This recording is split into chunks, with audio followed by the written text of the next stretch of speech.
Good morning, everyone, and welcome to the Clackamas County Board of Commissioners issues and updates on this Tuesday, February 27. County Administrator Gary Schmidt, you're up.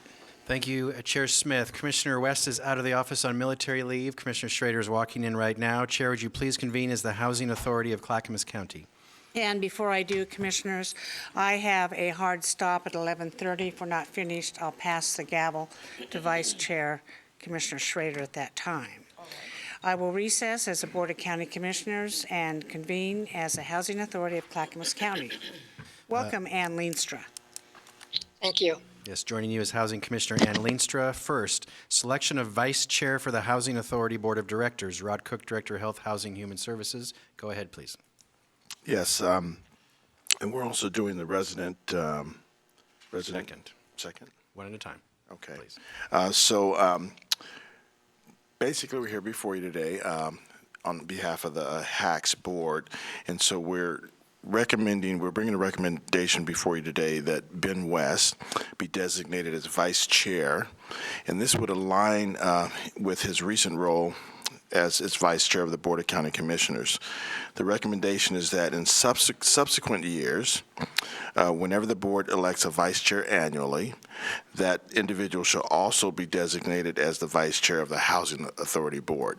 That way, when you change over into the Housing Committee, it's a quick change, and same people are playing the same roles.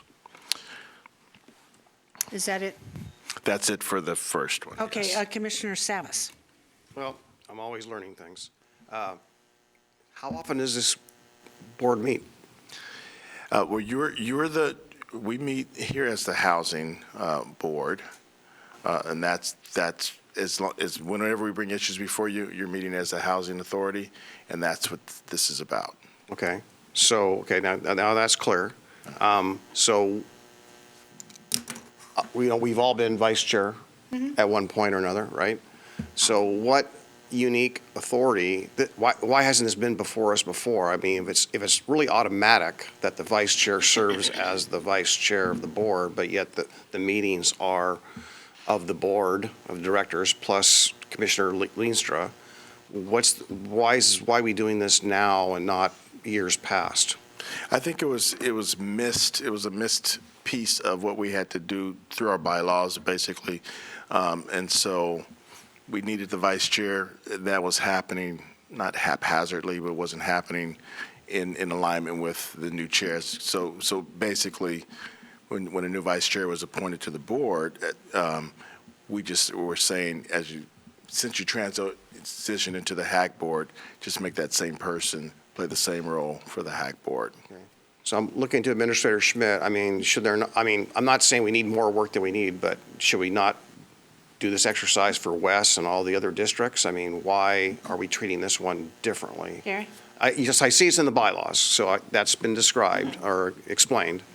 The Housing Authority has bylaws, the other special districts do not, and the bylaws say you elect a vice chair every year. We've missed it. So now we're just trying to correct what the bylaws state, and then we'll revise the bylaws so it simply says whoever the board vice chair is. Okay, I have no problem going forward. Do we need a motion? Yes, please. So moved. Second. Discussion, Commissioner Scholl, go ahead. Would you like me to articulate the motion? Sure. Is the motion to appoint Commissioner Ben West to the Housing Authority Board as vice chair in accordance with the Housing Authority Board bylaws? Yes. Okay. I'll second that. Commissioner Savas has moved, and with articulation from Commissioner Scholl, that Commissioner Ben West, as sitting vice chair for this current year, be appointed as vice chair of the Housing Authority, and Commissioner Schrader has seconded that motion. Any further discussion? Tony, please take the poll. Commissioner Schall. Aye. Commissioner Leenstra. Aye. Commissioner Schrader. Aye. Commissioner Savas. Aye. Chair Smith. Aye, motion passes 5-0. Thank you, Commissioner Leenstra, for coming. Thank you. So you're still meeting as a Housing Authority. Next is request for consent agenda. Item 1, approval of a resolution to appoint Resident Commissioner Ann Leenstra to a new 4-year term. No fiscal impact, no county general funds are involved. Rob, go ahead. Yes, the resident commissioner position mandated by federal and state statutes and housing authority bylaws is required on the Housing Authority Board and must be held by a current resident in the Housing Authority program. Ann Linstra, who has served in the resident commissioner position for 4 years, is set to expire on February 29, 2024. A new resident commissioner must be appointed by March 1, 2024. With extensive knowledge and expertise in public housing and the Housing Choice Voucher programs, she is qualified, interested, and eligible to serve another term as the resident commissioner. Ann's appointment for an additional term is essential for the ongoing operation of this required role, which can only be filled through a board resolution. In addition, as the bylaws require, we recommend Commissioner we've done the Ben West piece, so that's the end of that. Okay, thank you. Commissioner Leenstra, do you accept the nomination if so done? I do. Okay, I will entertain a motion. Commissioner Shaw. I move to appoint resident Commissioner Ann Leenstra to another 4-year term. I'm sorry, Chair, there's no motion needed. This is going to Thursday's business meeting agenda. It's consent agenda. Okay, so yes. Okay. All right. Well, let me just say, I can't think of anyone better suited to be the resident commissioner for the Housing Authority than Ann Leenstra. Thank you very much. Ann? Yes, thank you, Ann, for willing to be with us for another 4 years. So it's okay to move this to Thursday's meeting agenda, please? Yeah, it's very confusing, Gary.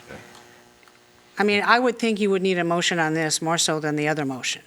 If you want to make a motion today, we can do it today, and we'll do it again on Thursday. Up to you, Whatever. Board. We're fine. Okay, great. Thank you. Thank you, Commissioner Leinster, for joining today. All right, bet. Chair, would you please reconvene as the Board of County Commissioners? I will recess as a Housing Authority Board and reconvene as a Board of County Commissioners. Next, we're jumping ahead, legislative update, so we can give time for Trent to get to Salem. This is the weekly legislative update for what's going on in Salem. Tonya Holowetsky, Interim Director, Public and Government Affairs, and Trent Wilson, Interim Government Affairs Manager. They have a general update. We'll answer your questions, and there's an earmark request letter as well. Go ahead, please. Welcome, thank you. Good morning. Thank you for letting us jump ahead. Tonya Holowetsky, Interim Director of Public and Government Affairs, and with me, Trent Wilson, Interim Manager of Government Affairs. So I'm going to just hand it off to Trent right away so we can get to any updates and any questions you may have. Thank you very much. Hi, thanks for having me. Trent Wilson, Interim Manager for Government Affairs. Hello, Commissioners. Good morning.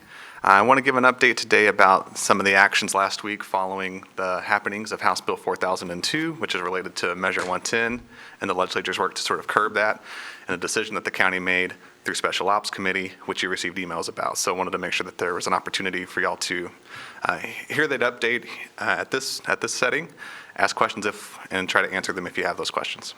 So there was a hearing last night on 4002. Correct. Was there public testimony taken? Yes. And when will they enter a work session? Tonight. Tonight? Yes. And this is in the House or the Senate, or is it joint? The joint committee. And then if it passes, what happens next? Since it's a joint committee, it goes to the floor of both chambers, and then that'll be it. It won't go through anything else. Great. Commissioners, any further questions on this? So, Commissioners, we were asked to sign on to a letter, and we revised the letter, I think, to reflect really what our concerns were, and it's a very short 3-sentence letter. Thank you very much. And how was that received? It was very welcome that Clackamas County was willing to participate in this as the third largest county in the state. And how many counties participated, do you know? So far, there are a list of 23 counties that signed this letter. And That signed what the I heard letter last or night, sent a draft support? correct. And what I heard last night mentioned was that those 23 counties represent 80% of Oregon's population. Okay. Great. That number is much larger than what we thought of last Friday, but you don't know what the counties are doing. Okay.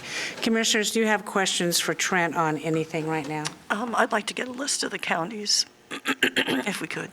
Yes, they're posted online. I'll make sure that the Or PAs they have are, that list. just make sure you tag it for me. and Yes, of just course. Forward it to me then. That'd be great. Send it to the full board directly, Trent. Of please. course. Okay, what else would you like to talk about? Those are the primary updates on the legislative pieces. If there were any questions on that, we just wanted to make ourselves available. We do have something related to federal earmarks, a request see by a that. provider or I thought we supporter. did this already, but go ahead. There's more. Tonya? do you want to take the lead on this, or? Oh. Go ahead. Okay, so we have a partner, Oregon Institute of Technology, who is requesting your support for a federal earmark that they are requesting for a program that will take place at their campus in Wilsonville. It's to enhance a program there for quantum computing. In your packet is a draft letter that's been prepared by the PA team. Very thankful for that support. For your consideration, if we want to participate this, it's just a support letter.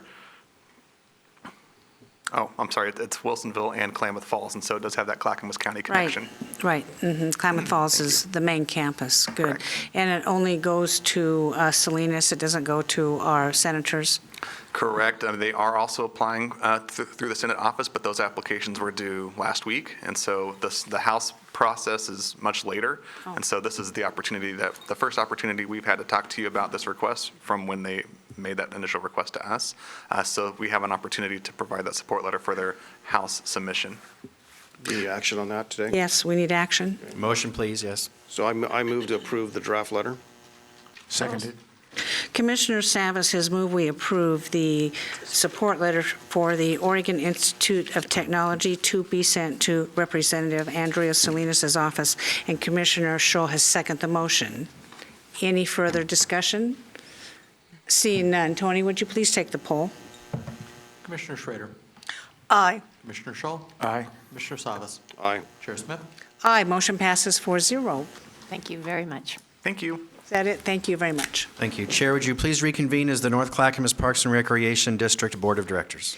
I will recess as a Board of County Commissioners and convene as a North Clackamas Parks and Recreation District. This is first up, Advisory Board and Commission appointments for the North Clackamas Parks and Recreation District. Tony will present. District Advisory Committee currently has 3 openings on their committee due to unexpected vacancies. Through a District Advisory Committee appointment process, they are recommending Anata Blackmar to the vacant Sub-Area 2 position. Go ahead. That is correct. We had 3 resignations, personal reasons. These are the reasons that these were created. Anata is a past DAC member and has volunteered to step in and fill this role to the expiration of that term, which would be June of '25. To Sub-Area 2, she would fill the former role of Ryan Steed, who resigned, I believe, late December, early January. Got it. Well, I'm really glad that somebody has stepped up to fill that vacancy. Commissioners' comments or motion? Chair, I move to appoint Anata Blackmar to the NCPRD board, DAC. Seconded. Commissioner Savas has moved that we appoint Anata Blackmar to the NCPRD board, the DAC, and Commissioner Scholl has seconded the motion. Again, thank you for stepping up and filling this unforeseen vacancy. Any other comments? Seeing none. Tony, would you please take the poll? Commissioner Scholl. Aye. Director Schrader. Aye. Director Savas. Chair Smith. Aye, motion passes 5-0. Thank you. Chair, I actually did want to have one comment, but Go ahead. But you said, you didn't give me opportunity quick enough to I respond. didn't see a light on. That's Turn your light on. Yeah, that's all Then right. I'll know. It's all good. I just want to say that relative to my comments I made even on Thursday, I really appreciate all the volunteers, and I hope that we can make sure that the environment that they're under is such that, they have, a reasonable amount of workload that's not overbearing, or pressure that's not overbearing, so they can do the good work that they do in the good spirits and the vision of the district, or in this case, or whatever the vision of the committee might be. But my concern sometimes is undue external pressures, or the amount of workload that they're facing can intimidate people from volunteering. So I think we need to make it as enjoyable as possible. I would agree with that. We need our volunteers. Thank you. Thank you very much. Great. Dominic, please stay. You're still meeting as the North Clackamas Board District. You're still meeting as the NCPRD Board of Directors. This is a request for consent agenda. Item 1, approval of a quitclaim deed with the Highland Summit Owners Association to convey interest in property. No fiscal impact. No county general funds are involved. Dominic Cortinas, Deputy Director of NCPRD, and Jeff Munns, District Counsel. Go ahead, please. Yes, thank you. Yes, we spoke about this a few weeks ago. This is that small tract of land that had attempted to be transferred to NCPRD in 1994. Some problems with that transfer, it looks like, because then the same owner granted it again to the Highland Summit Owners Association in 1999. They've been maintaining it ever since. There's some current encroachments on the property. They're getting ready to enter into litigation, it looks like, to resolve some of those. But this issue in the chain of title came up with this past transfer to NCPRD. And so what they've asked is that we would execute a quitclaim deed to clear this up for them. They can move forward with their actions, and we can stay out of their litigation. So with that, we'd just ask the board to approve the quitclaim deed and execute it. And if there's any further work necessary to complete this transaction, then you authorize our office to complete that on your behalf. Comments or questions to the presenters? So no action today. This is on consent agenda for Thursday. Correct. Okay, I'm good with it. Good. Good, fine. Me too, thank you. Thank you. All right, thank you. Chair, would you please reconvene as the Board of County Commissioners? I will recess as the North Clackamas Parks and Recreation District and reconvene as the Board of County Commissioners. Next is request for consent agenda for the Board of County Commissioners. First, Transportation and Development. Item 1, approval of a resolution declaring the public necessity and purpose for acquisition of right-of-way and easements and authorizing good faith negotiations and condemnation actions for the Henry Creek, Arley Mitchell Road Culvert Replacement Project. Total project value is $1,018,460. Project funding is through the City of Portland, Oregon Department of Fish and Wildlife, U.S. Forest Service, Oregon Watershed Enhancement Board, and $99,756 in county road funds. No county general funds are involved. Dan Johnson, Director of Transportation and Development. Go ahead. Thank you so much, Gary. Chair Smith, Commissioners, these are not new to you. These are basically steps that we take on all of our capital projects, and these steps of necessity essentially allow our good people in our right-of-way department to go start good faith negotiations on this particular projects. This particular project is actually a great project. It was actually facilitated and I think pressed by, oh my gosh, I can't remember the name. Freshwater Trust to replace the culvert. Thank you so much. I should probably look at my materials. That'd be a novel idea. They were actually very active in securing a grant. There's a 12-foot culvert, diameter culvert that needs to be replaced. It blocks fish traversing up in this area. They were actually able to secure that grant, and as a part of our partnership with them, we've entered into an agreement with them, and we're basically facilitating right-of-way and other public outreach, things of that nature, to advance this project forward. I want to make sure that we're clear with the board and the public. This is not a condemnation action. It simply is just starting good faith negotiations. There's about 6 properties in here. Some are temporary easements, some are permanent easements. We've designed the project in the best benefit for the public, but the least amount of impact for our adjoining property owners. So I'd be happy to answer any questions you might have. Questions for the presenter on this? See none? Thank you.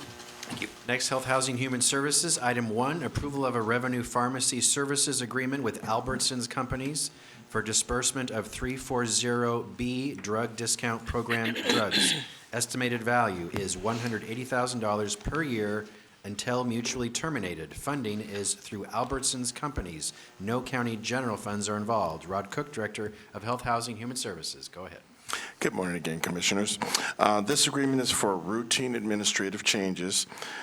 It establishes a third-party administrator for the 340B drug program, allowing health centers clients to continue filling prescriptions at Albertsons and Safeway pharmacies. What's the 340B drug administrator? What does that mean? I'm not sure what the 340B program is a federal prescription drug program that helps entities such as Clackamas County Health Centers to stretch scarce federal resources as far as possible, allowing us to reach more eligible patients and provide more comprehensive services. So is this low income?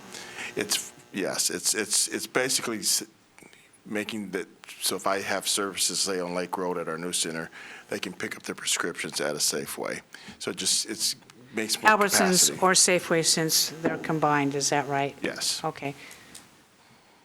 Questions from commissioners? Seeing none, thank you. Item 2, approval of a revenue intergovernmental agreement with Oregon Health Authority for Health Centers DUII services. Agreement value is $7,616.27 for 18 months. Funding is through the Oregon Health Authority. No county general funds are involved. Yes, the Intoxicated Driver Program provides eligible services to Oregon residents convicted of driving under the influence of intoxicants, DUII. Through this agreement, our Health Center Division Behavioral Health Team will offer DUI services to uninsured individuals, including assessment, therapy, care coordination, drug screens, status reports, and meeting state treatment guidelines. Questions or comments? Item 3, approval of a revenue agreement with CARE Oregon for dental program payment incentives. Anticipated agreement value is $300,000 for 1 year. Funding is through CARE Oregon. No county general funds are involved. Yes, CARE Oregon's dental alternative payment model was created to incentivize health centers to improve dental programs through state-level clinical metrics, reinvesting revenue for staff training and safety improvements. The program aims to boost new patients, unique dental users, member visits, diabetes patients, children, and language services while implementing CARE's risk assessment. Questions or comments for the presenter? Mark, go ahead. Mr. Cook, how do you do outreach to bring in the new patients for this program? It sounds to me like this is a program geared to identify and bring in new patients, correct? Yes, yes. And so we have an ongoing process for doing that? Yes, I don't know specifically, I can bring that back to you, but I'm sure there's some marketing strategies that reach out to hard-to-reach populations. So whether that be in different languages or being at fairs and those type of events.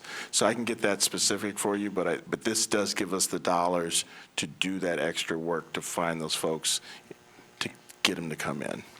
Okay, so you get them to come in, and the $300,000 is actually for the services provided in our dental clinics once they get there, correct? I believe this money is more, it gives us that extra money to do that community engagement piece. Okay, all right, thank you. We're trying to get them in the doors and get them used to coming and coming regularly. Understood. Okay, thank you. Further questions or comments? Seeing no objections, thank you. Item 4, approval to apply for a continuation grant for AmeriCorps Senior Companion Program funds. The anticipated value is $139,025 for 1 year. Funding is through the AmeriCorps Senior Companion Program with $13,902 in matching funds from statewide transportation improvement funds. No county general funds are involved. Yes, through these funds, we would be able to provide companionship and transportation services to homebound and isolated seniors throughout the community, including medical, shopping, dialysis, and other needed transportation. In fiscal year 2023, volunteers provided over 11,300 hours of community service and approximately 7,000 rides to residents throughout Clackamas County. 11,000 of volunteer hours of service. That's great. Very. Questions or comments from commissioners? That's great. Seeing no objections, thank you. Item 5, approval of amendment extending the duration and changing language of a revenue intergovernmental agreement with the Oregon Health Authority for the Environmental Health Services Program. Amendment value is $7,198,575 for 6 years. Total agreement value is increased to $9,598,100 for 8 years. Funding is through licensing fees. No county general funds are involved. Yes, this IJA is for environmental health services delegated to Clackamas County by the Oregon Health Authority, the licensing and regulatory oversight of various facilities, including restaurants, mobile food units, pools, spas, and hotels. This allows Clackamas County to establish licensing fees, conduct health inspections, and collect revenue to support the environmental health program. So you say this is for health inspections, and every year this board reviews fee increases or not. Do we expect your department to come forward for us for a fee increase on this, since you're getting an increase here from Oregon Health Authority? You know, I asked Philip that before I came in this morning, and he said that we were on a 3-year plan, so the board has approved a 3-year plan for fee increases as it relates to this a portion of public health. And so we won't be coming back this year because you've already allowed for the, I guess, tiered approach each year. Yeah, and there's an increase from the Oregon Health Authority. Okay. Yes. Other questions or comments? Seeing none? Thank you. Okay, thank you. Thank you. All of these requests for consent agenda will be on this Thursday's business meeting for your final action. Next, review of your board business meeting for this Thursday, February 29, 2024, 10 a.m. You will have a public hearing as the Street Service District of Clackamas County to approve new assessment areas within Clackamas County Service District. These are requests by homeowners who want to join the district. Second, you'll have a public hearing on first reading of an ordinance amending Clackamas County Code, Chapter 5.01, Animal Licensing, Services, and Enforcement. This is for dog services. You discussed this at a policy session a few weeks ago. And you'll have all the consent agenda items for today. If you have any question on any of these items, please let me know, and staff and I are happy to answer it for you prior to Thursday. That's it, Chair. Final item is Commissioner Communications. Wow. Who wants to go first today? I'll go first. Commissioner Savas, you're up. So a couple things I want to bring your attention to, informational. Number one is yesterday, the city of West Lynn, the mayor had initiated, well, I'm going to digress, some of the cities initiated a process with DHM for some polling on tolling. And the results came, I heard the results were being codified over the weekend or late last week. And so yesterday, I understand the mayor was distributing some of that to the state legislators. And it was this morning I saw on our news comb that there's a link to an article, and including inside there is the actual DHM survey itself. I haven't read it yet in detail. I just had it printed out, but I'll make sure that just alerts you to take a look at it. It was pretty overwhelming. 91% of citizens in Clackamas County opposed toll. There's a whole lot of stuff in there that kind of reinforces what we already knew, but just gave us some more detailed metrics as to that. The second thing is that, as you are aware, when the first tolling EA was brought upon us, we asked for an extension of the 30 days to 60 days. I think we ended up with 45 days. So we consider that the norm. The C4 Tolling Diversion Committee met on Wednesday afternoon and recommended that C4 craft a letter requesting ODOT increase their 30-day stance to a 45-day stance. So the C4 will be discussing that next Thursday and expect that we will be bringing that out there. I just wanted to alert you to that with their language. That's great, by the way. Yeah. And just to comment on that, I saw that, and it's just, obviously, people are paying attention, because I've been told, well, nobody knows about it, nobody knows about it. Well, they're paying attention. Yeah, and the way I'm framing it, I've been sharing this with people, we're not asking for an increase from 30 days to 45 days as much as we are saying it's 45 days, don't decrease it to 30 days. So cutting public involvement and time or that not. The other factor about this, which was discussed in the meeting, is that it looks like this is going to land in the summertime, right around the time when people go on vacation. So we're hearing June, July, staffing, even staff, a lot of key staff are going to be gone on vacation. So I also echoed the fact that this has got a lot of jurisdictional interest and a lot of impacts of jurisdictions. And if this lands, let's just say hypothetically, if the EA is dropped the day after a city council meeting, it's a month before they have another city council meeting in some cases. So it puts the time sequencing is ideally it's more 60 days, frankly. I think maybe we'll discuss that at C4 next Thursday. Not this Thursday, but next Thursday. And we'll see if we ask for 60, but at the same token is that 30 days is simply not adequate for as much jurisdictional stakeholders and interest there is in this. So that's my update for today. Thank you. Commissioner Schrader.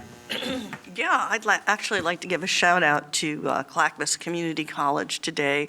I know that the chair and I were both at the State of the College conversation, and I think it was a Friday, if I'm not mistaken. It was a fantastic presentation, and it's clear to, I think, me and to all of us colleagues that they are a stellar organization that really is a key component of our workforce piece that we need to be doing. They have wonderful connections with business and industry, CBI, that small businesses can hook into. They have a small business development center. I would venture to say it's the best in the state. They do workforce services and customized training, and they also do CTE, Career Technical Education licensure courses. So if you really want to get skilled up, get a job, or start a small business, they are one of the places we go to. We work very closely with them, with our Economic Development Department, and are in constant contact with them. Their connections with business and industry is a comprehensive business support network to assist clients in getting the tools, staffing, training, and resources they need to succeed. Connections with business and industry can partner with you to find a custom solution with other members of business in our community. They do great work. I think it was a fantastic event, and I'm hopeful we can continue to partner with them in the future. They also have one of the best veterans programs, not only in the state, but they've gotten national recognition, and that was because of a collaborative effort that we had, Clackamas County, with our service officers, with our business and community education folks, to make that a priority for returning veterans. And they've garnered numerous awards for that particular function. So just a shout out to the college. Thanks for all you do. And we're grateful you are here educating our folks in our businesses in Clackamas County. Thank you. Commissioner Scholl, you're up. Yes, thank you. Last week, I attended the 82nd Avenue High Capacity Transit Steering Committee meeting. It was a good meeting. The project is coming along. I did make a comment about my concern about the rising cost of the project, which is now up around $300 million, in view of the fact that we have other very pressing transportation project issues like the expansion of I-205 that is currently going unfunded. So the HCT Steering Committee will continue to meet through this summertime. I encourage people who have not learned about the 82nd Avenue High Capacity Transit Steering Committee meetings to go online and learn more about it. I'd like to thank Mayor Sean Drinkwine and the City Council and staff at Estacada for a real fun city's dinner last Thursday night. We had a great time. I gave Mayor Drinkwine a little bit of ribbing because the prime ribs were like huge, and I accused him of stealing Fred Flintstone steaks, but we had a great time and the food was wonderful. Also on Saturday night, I attended the Hoodland Fire Annual Banquet, and I'd like to give a shout out to the Hoodland Fire, all their staff and volunteers for the wonderful work they do for the Hoodland community. Last night, the Hoodland CPO meeting at the Church on the Mountain was canceled because of a high snowfall and is rescheduled to next week, and I'll report to you on the outcome of that meeting then.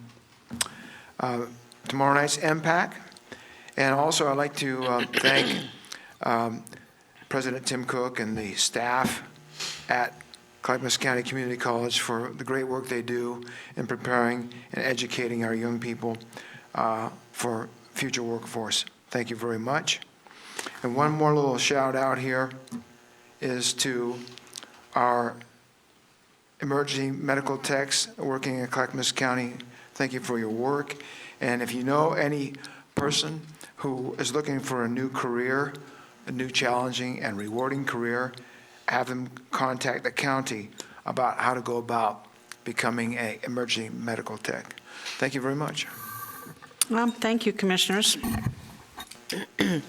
Of the 23 counties that signed the commitment letters, 7 We just got an email.